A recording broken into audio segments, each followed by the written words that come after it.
पावसामुळे शिराळा तालुक्यात यंदा 32% भात पेरणी. पावसाचे जोर मंदावल्याने पेरणीची लगबग सुरू. सांगली जिल्ह्यातील भाताचा आधार म्हणून ओळख असणाऱ्या शिराळा तालुक्यात यंदा 32% भात पेरणी झाली आहे. सतत पडणाऱ्या पावसामुळे भात पेरणीवर परिणाम झालेला आहे. यंदा मे महिन्यापासूनच मान्सूनपूर्व पावसाने हजेरी लावली. त्यानंतर सुरू झालेल्या संततधार पावसामुळे धूळ वाफच्या पेरण्या होऊ शकलेल्या नाही. सध्या पावसाचा जोर कमी झालाय, त्यामुळे खोळंबलेल्या भात पेरण्या आता पुन्हा सुरू झालेल्या असून शेतकऱ्यांकडून तरवे आणि चिखलगुट्टा करून भात पिकांची पेरणी करण्यात येत आहे. त्यामुळे अनेक ठिकाणी शेतकरी भात पेरणीची लगबग करत असल्याचं चित्र शिराळा तालुक्यात पाहायला मिळतं आहे.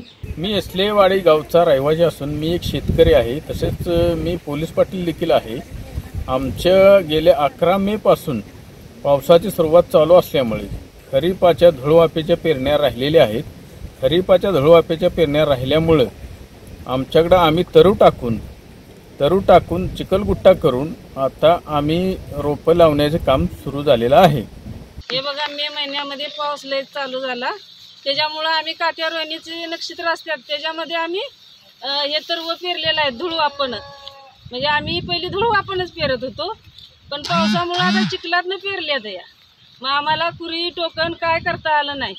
त्याच्यामुळं आता आम्ही हे चिखल विकल करून लोटरनं अवतानं आम्ही आता लावण करतो या. रोप लावणार, असं रोप लावणार. Bureau report SBN Marathi.